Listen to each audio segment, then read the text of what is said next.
dapat doon yung application. Para kontrolado po natin yung adhesive.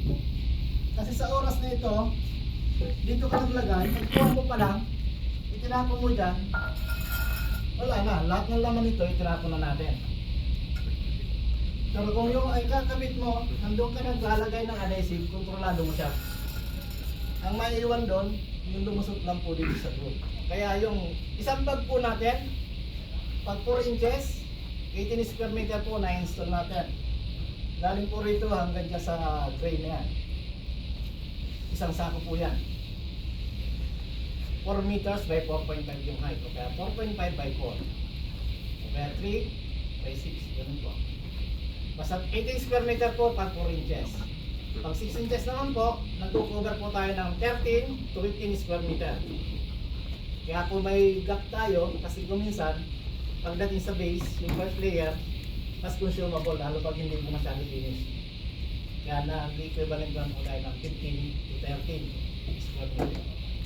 Yun po yung mga bracket na mga installation natin.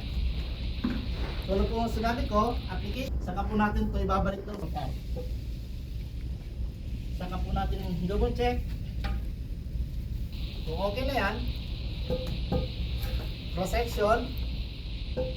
Pag okay na po siya, compress mo lang po. Required mo is 1 cm from kulong.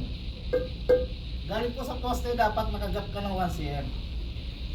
Mas maganda po na may-maintain po natin to. Para kung backyard po ang gamit natin para enclose yung seismic gap, hindi po tayo naglalagari o nag-i-extend ng backyard. Stable po tayo sa 1 cm na backyard. Ang purpose po yan yung bracket. Ito po yung position ng bracket natin. Pangalawa po, record po natin dito. Pwede po yung ramset o tacker mate. Nasa 1-in-1 na po yung pinakabala natin. Hindi po yung uno. Kasi dalawang size po yung bala natin. Hindi rin po natin ito inuulo na lagyan ng pako. Ito lang po sana mabantayan din po natin sa mga installer. Kasi normally, kapag na-persa nila ito na ibaba, tumitingala po ito. Kung minsan naman, nakaganyan, paper sa nila ito. Ipapako nila. Mawawalan po ng purpose yung bracket natin.